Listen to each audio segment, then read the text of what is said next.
Hope everyone is having a great day. And I am out of here. Peace. Leave me? Okay. Don't leave me. All right. In T-minus 1 minute, can you please find Reese Cup and find out where she is? And Lala, please. Thank you. And 2, 3, 1. Hello, everyone, and welcome to the Point of View with Mas, Peaches, and Friends. Today is a special day for me because we will be talking about different topics in the media and also that's going on social media as well. So if you guys want to box up, you guys have any opinions or point of views about the topics that I'm going to be talking about today, make sure you guys hit that plus button down there to jump in the box. And I'll let you come in and give your point of view. Now, make sure y'all keep it clean because we are recording this. You dig? So make sure that you guys are respectful. And we'll go ahead and get started, okay? All right. So today is January 11, 2022. We just started this year off, you guys. And so far, I can't really complain about, the stuff that's been put out in the tabloids and in the media. But, of course, there's always going to be something that we need to maybe consider or even think about in the future. So I did my research, and I did find out about the young man Ahmaud Arbery that was shot and that was murdered by those men in the backwoods, right? So these men were on trial for whatever. They used up all this taxpayer money, which I think that they should have got a life a long time ago. But Travis McMichael and his nephew or brother, whoever he is, I don't even like to address these people. Those two got 20 years to life plus life. No, they got life plus 20 years. And then William Bryant got life with the possibility of parole. Now, when you do something like that in the public eye where social media catches it and people go and record stuff and they put it out on social media, I mean, that's almost how you get a trial by public opinion. You know what I'm saying? Sometimes people judge you based off of, what they saw, and not what they know. So knowing that we seen the video the way that it was and the way that they came to that man and that man wasn't doing anything to them and they murdered him in the streets like a dog, I think that they should all have the same sentence because they all were involved. You know what I mean? If I rob a store and somebody with me, they're going to jail too if I get caught. So it's not like, you know what I mean? It's not like somebody's going to definitely be, held accountable for one. One's going to get less time than the other one. Do I have anybody in the audience that has a point of view on this sentencings of Ahmaud Arbery? Anybody? Am I here by myself?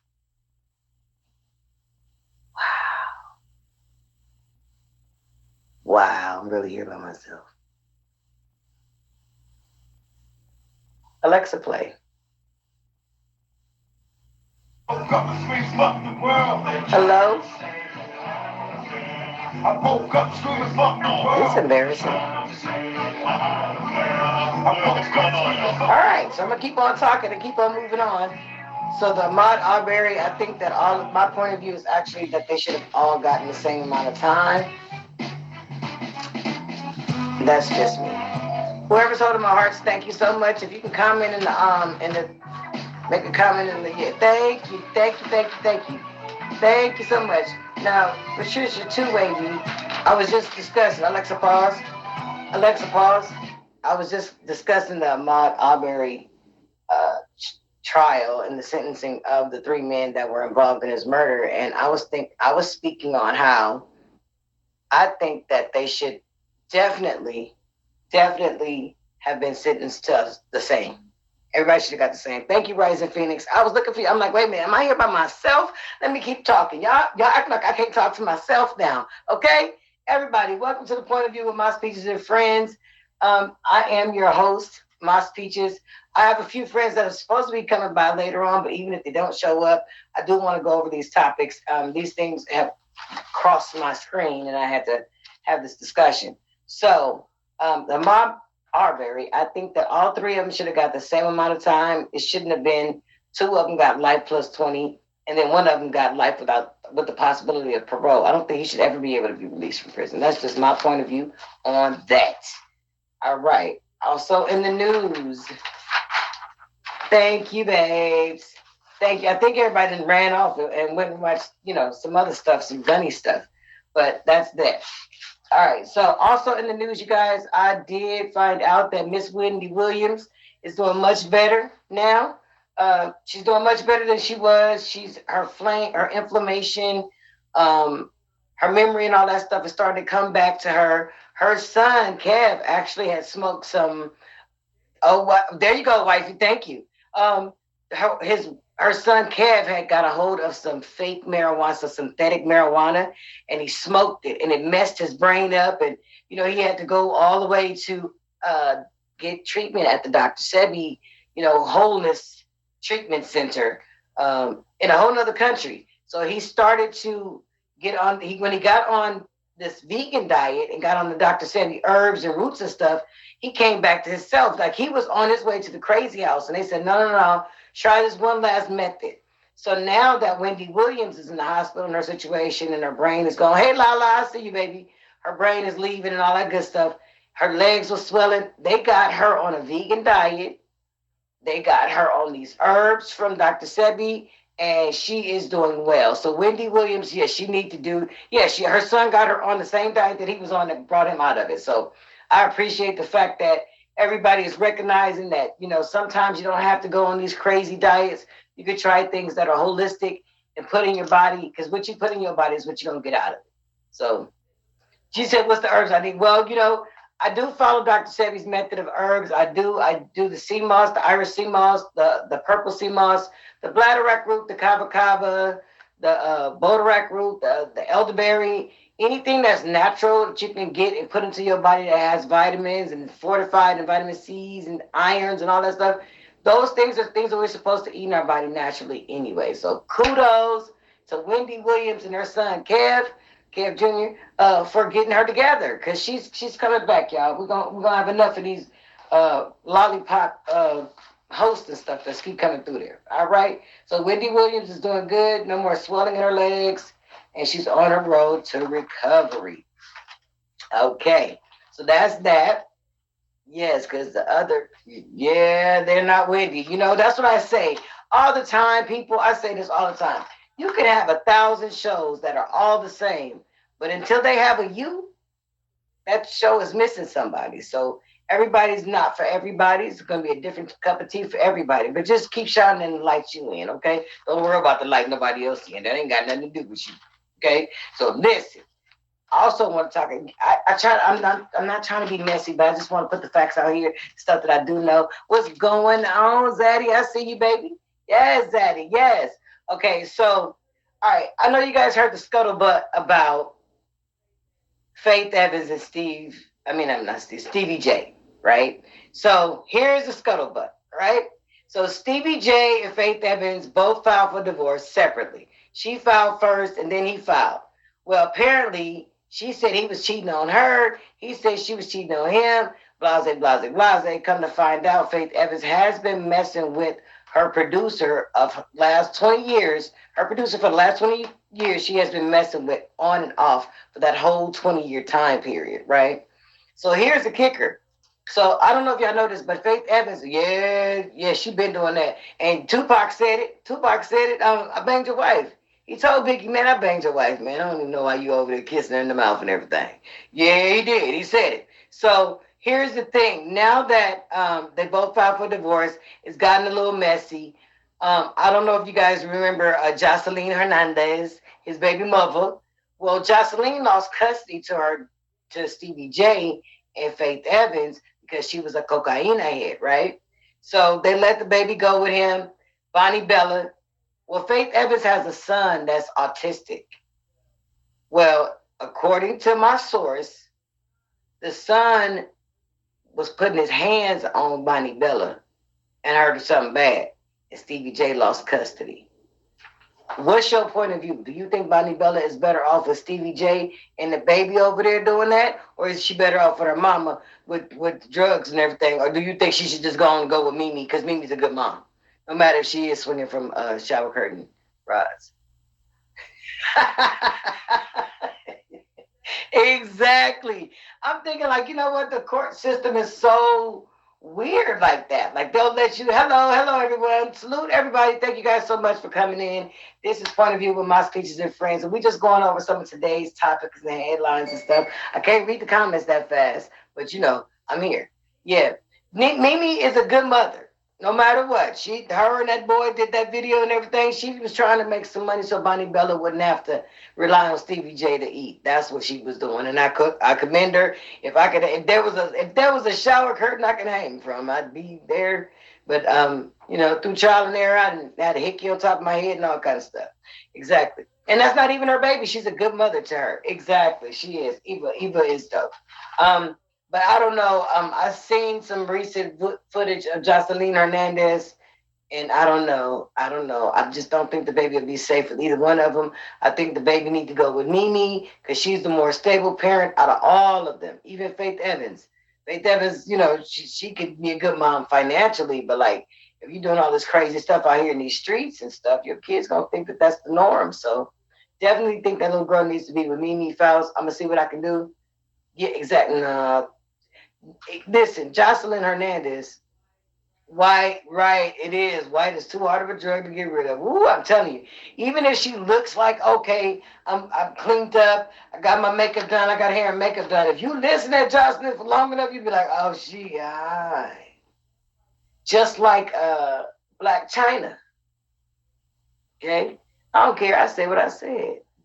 Black China is having a hard time with the white I'm telling you, her and her mama. So sometimes she clean up, and then after you listen to her talk, you're like, oh, she high. I get it. I'm gonna leave her alone. I see why Rob said, oh, she's crazy. That baby don't need to be with her either. But I mean, she cooks and stuff, so that's a good thing. All right, so thank y'all so much for y'all opinions in the comments. We're gonna keep this thing going. So yeah, Bonnie Bella is out of the home with Stevie J. I don't know where that baby at, but I'm gonna call Mimi Nim, tell Mimi Nim to send her over there. She was messing with the man, her producer for the last 20 years, and then Stevie J called her all kind of names and stuff. He was still disrespectful. So let's move on. All right, so Rihanna. Rihanna got the Fenty line, right? So Riri got this Fenty line. It's a multi-billion-dollar line. She's popping. It's affordable. I like it. I haven't found a bra that I fell out of in her stuff. So kudos to Fenty. She has this young lady. Her name is Ari. I think her name is Ari. Yeah, her name is Ari, and she dates Moneybags Yo or Moneybags, whatever his name is. Anyway, she's a grand ambassador for Rihanna's clothing line. So she's an Instagram model. She's a clothing line ambassador for Fenty lingerie. So she's on an Instagram post ranting about her and Moneybags and how. Well, let me back up a little bit. Okay, so Rihanna has this clothing line and all this stuff, and then we all know about Chris Brown and Rihanna, and the domestic violence thing that happened with them. Poop, poop, poop. It was a 2-piece and a biscuit. She whacked him. He whacked her. Everybody knows that Rihanna's now an advocate for domestic violence. So she's advocating out there, waking women up, letting them know you don't have to deal with this type of behavior from a man to be happy and all this stuff. Well, the girl Ari and Moneybags apparently got into an altercation. And, they got back together, And she said in the interview that she wished that he would have choked her and put a pistol to her face to make sure that she stayed with him. My thing is this. You advocating violence. What's wrong with you, first of all? And if you need that man to make you do all of that to stay with him, y'all don't need to be together. That's what I said. So, y'all know Riri. Yeah, she was like, I wish he would just choke me and smack me around, like, you know what I mean, to get me back into myself, to get back with him. So, Rihanna seen the interview, and the old girl lost her job.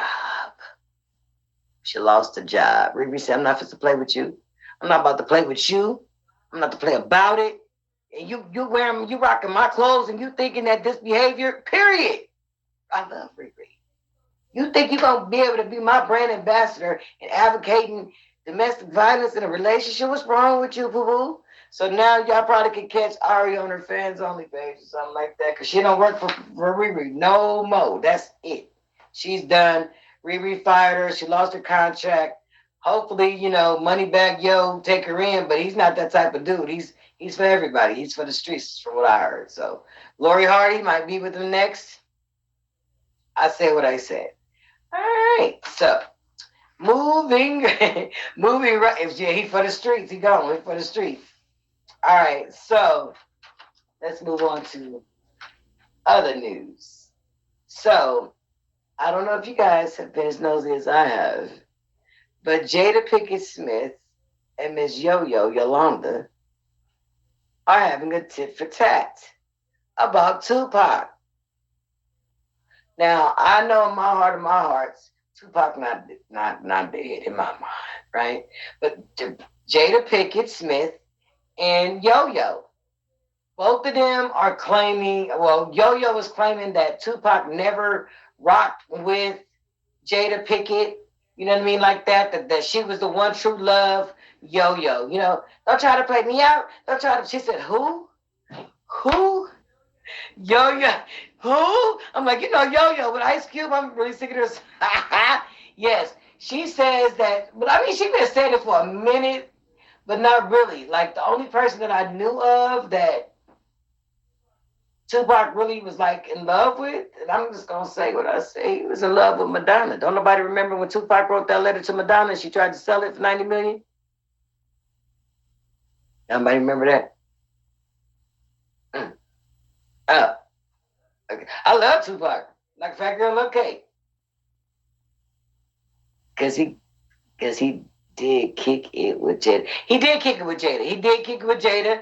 And he thought, he said in his head that he messed with Janet too. Tupac, I'm gonna tell you one thing about Tupac. Tupac will say some messy stuff, and next thing you know, you're like, nah, that can't be true. And it's like, oh yes, it is. Jamila Joy. Yeah, he did kick it with Jada Pinkett Smith. Blessing, shout out, salute everybody, salute. So yeah, so Jada Pinkett Smith and Yo-Yo are going back and forth about who Tupac was with and all this stuff. So I'm thinking, like, you know what? Tupac gone now. It don't even matter. Hey, Rello, I see you, baby. Salute y'all. Welcome to the room. Welcome to the room. Welcome to the room. I appreciate y'all. Thank you, Jamila. So yeah, that right there is really like some stuff that's so old it don't even matter. And I think Jada Pinkett Smith's been in enough trouble. She done been in entanglements and everything. Janet made him take a AIDS test to do some scenes on Poetic Justice. I believe that. Rello, I believe that. Too wavy.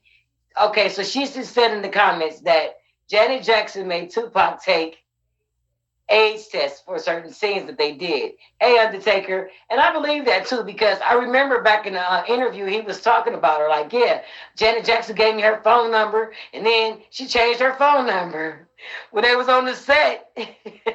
She was like, yeah, here, call me. Hey, cancel this line. Yeah, call me, sure.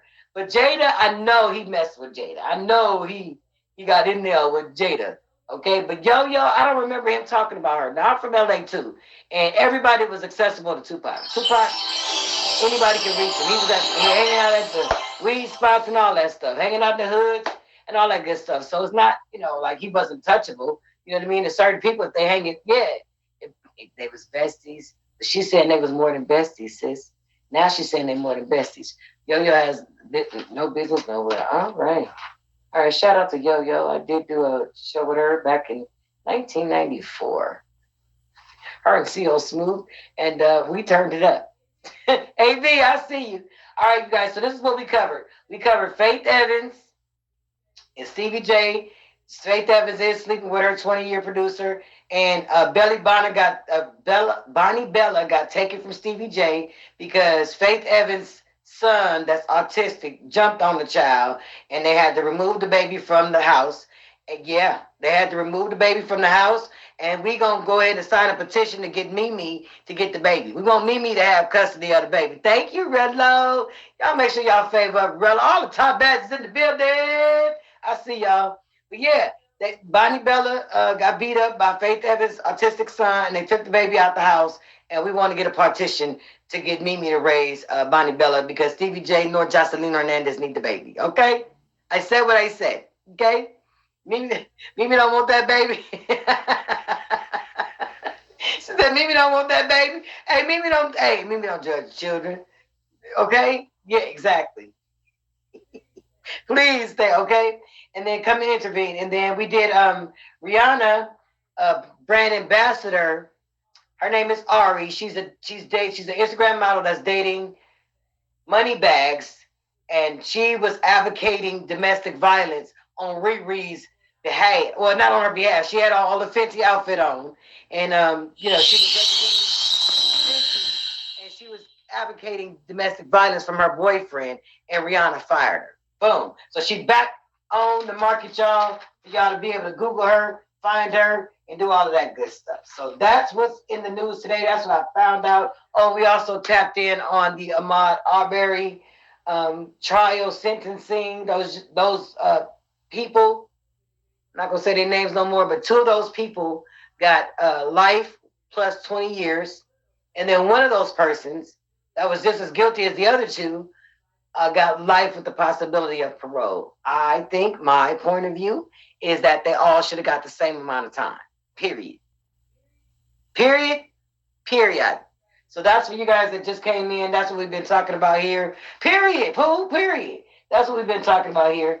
So I do think that they deserve to get the same thing. Oh, we also talked about Wendy Williams, y'all. Wendy Williams is turning vegetarian. She's going to be on this vegan diet from, yeah, exactly. She's going to get on a vegan diet. She's got her legs is swollen. It's not no more swollen.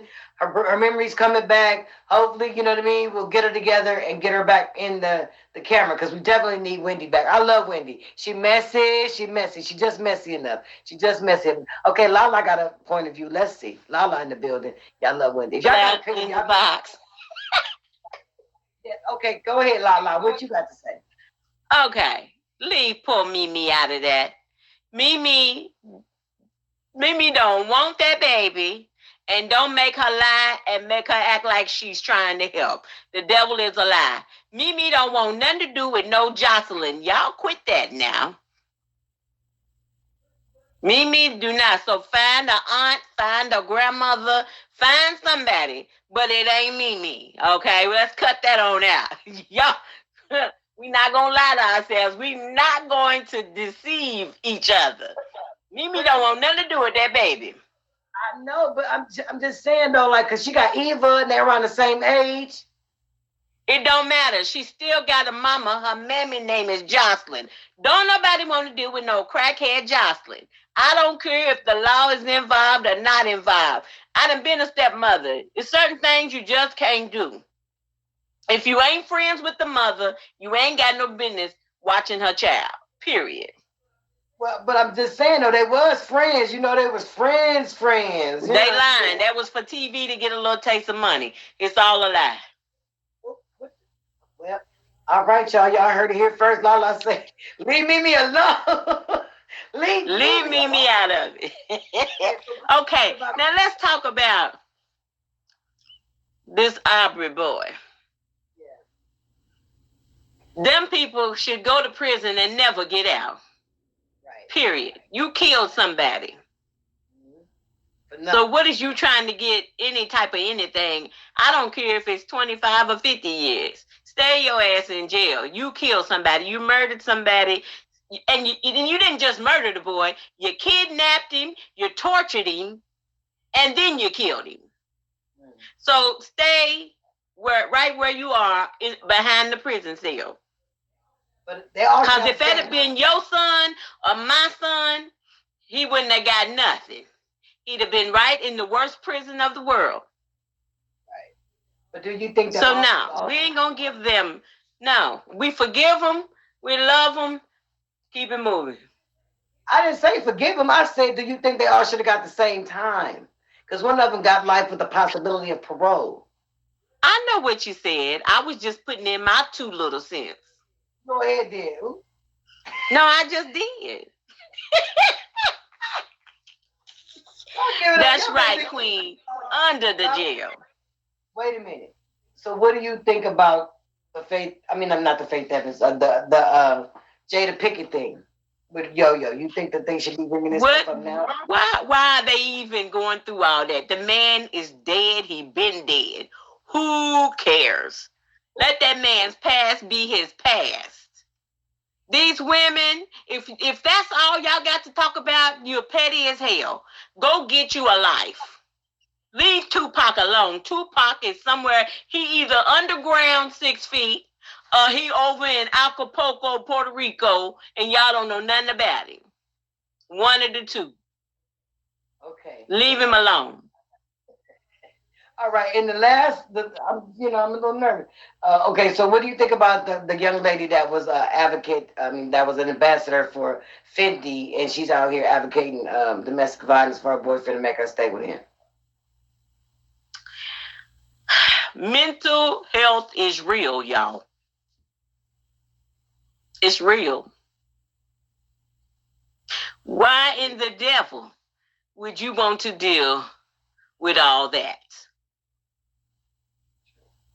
I mean, really, go get your life, go get your career, go buy you a Bentango, Mercedes-Benz or something. Get you a house. Build up your legacy. Stop worrying about these petty ass niggas that ain't doing nothing. They got their life. They done made their millions. They doing what they want to do. Why do you want that in your life? You need Jesus. Right. They really do. They really do. This show is being recorded. Lala, thank you so much for your flavorful language. Out of all people. Salute to the room. Love y'all. She said, you welcome. Listen, I'm not supposed to play with Lala today. Y'all heard it here first. This is the point of view of Peachez and Friends, y'all. Everybody has an opinion. Everybody has a point of view. If you guys have a point of view about any of the topics that we went over so far, please hop in the box. Now, this is my topic for today. This is what I really want to talk about. I want to talk about the late, great Sidney Poitier. Yes, I said it. Sidney Poitier has left us at the age of 94.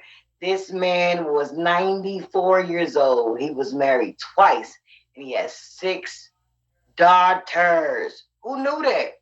I didn't know he had all them kids.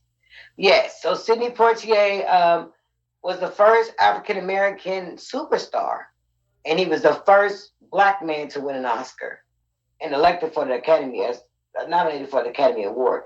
Now, here's the scuttlebutt. A lot of times people are quick to say, oh, yeah, Uncle Tom.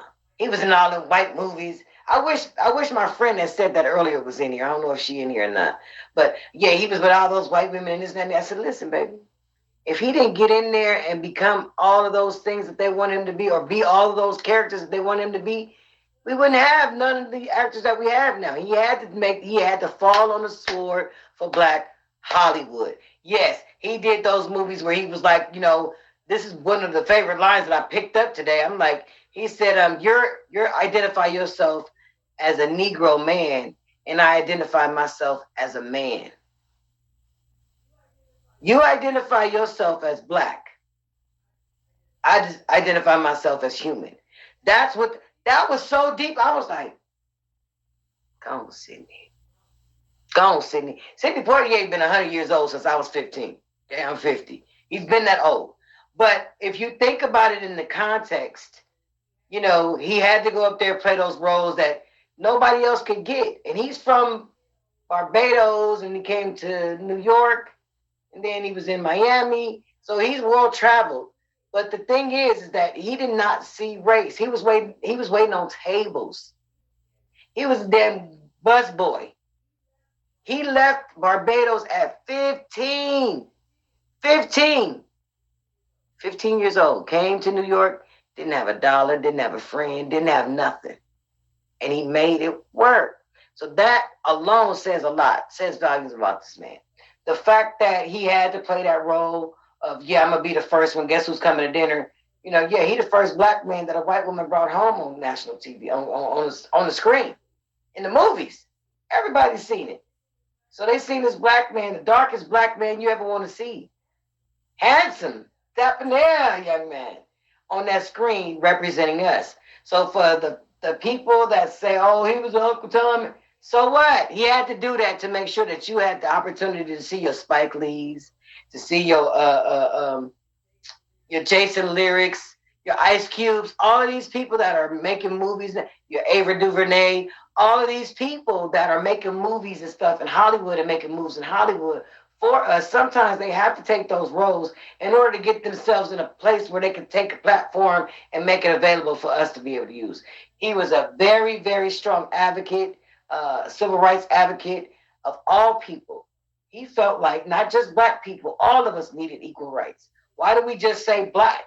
He wasn't saying you don't love black people. He loved black people. But it was the fact that everybody was treating each other differently. And I don't want you to treat me this kind of way just because I'm black. I want you to go based off of my merit. You understand what I'm saying? So that's what I loved about Sidney Poitier. He also marched with Martin Luther King. He donated money and food to food banks and stuff that was in his community, art schools and things of that nature that nobody even knew about. And they wondering where they get all these new paintbrushes and stuff from. Sidney Poitier donated all that stuff anonymously. And his daughter played in, which movie was that? Dang. I can't think of the movie that he directed. He was also a director too. So a lot of people didn't know that he directed movies. He was essential in Denzel Washington's career. Did y'all know that? Without Sidney Poitier, we would not have that fine specimen of a man, Denzel Washington. Denzel said he studied that man for 40 years. And when Denzel finally won his Oscar, it was the same night that they gave Sidney Poitier an honorary Oscar for his work, his life work. Right? Apple don't fall far from the tree. He was essential. And he said he met Denzel Washington. He was a skinny dude. You know, y'all remember Denzel Washington was in Mo Better Blues? Y'all don't know nothing about it. Am I showing my age? If you haven't seen Mo Better Blues, go get it. Go watch it. So Denzel was a skinny kid, he said, and came to him. And he said, "Hey, Sidney Poitier, I've been watching you for years. I've been wanting to get next to you and get under you and see if you'll be my mentor and all this stuff." And Sidney Poitier was like, "Okay, man, young man," you know, he was trying to get a photo out with him. And he was like, "No, I don't want a picture. Here's my resume and my card." Sidney Poitier told him, "Man, calm down a little bit. This is not the time and place for that." You know, and he laughed it off. And he said Sidney Poitier called him the next day. And he said they've been thick as Steve ever since. So Oprah also said that Sidney Poitier played a major role in her career as well, as far as saying, okay, if this black man can do it, any black man can do it, right? So that right there is something that I admire about the man. You cannot let that just slip by your head. A lot of times they're going to bring up the negative stuff before they bring up the positive stuff. So I'd like to bring up the positive stuff about Sidney Poitier and what he did to Black Hollywood. Exactly. So exactly, diversity in Hollywood. And now we have more black directors. Look at us. Like we shining. And the only thing we need to do is support each other. And then the plan to come together. Obama gave him the Nobel Peace Prize. That was the highest honor of a civilian. When he finally made it to the White House, you dig? Sidney Poitier was the first person that he wanted to give that Nobel Peace Prize to because, hello? Did y'all see this man's work? Like, if you look at the body of work that he has and the people that he's touched, it was him, Sidney Poitier, and Harry Belafonte. Like, those two cats, that was the Black Rat Pack, right? Queen Wendy was talking about that earlier today. There's a Black Rat Pack. Sammy Davis Jr. A lot of these men made the way for Hollywood. What is your guys' point of view on Hollywood today? What have we done? Have we poisoned it? Have we oversaturated it? Mr. Tibb was fine. Okay? I ain't Mr. Tibbs. Okay, I'm not gonna do it. I ain't Mr. Tibbs. You call me Mr. Tibbs. Yeah, I'm not gonna do that. It's a lot. Agendas not. Oh yeah. Oh, yeah, it is a lot of agendas in Hollywood. I absolutely agree with that. It's a lot of times people are there to manipulate you and see how far you'll go. If you sell your soul, you know what I'm saying? But I will say that Sidney Poitier didn't sell his soul. He laid down on the sword for the culture. I said what I said.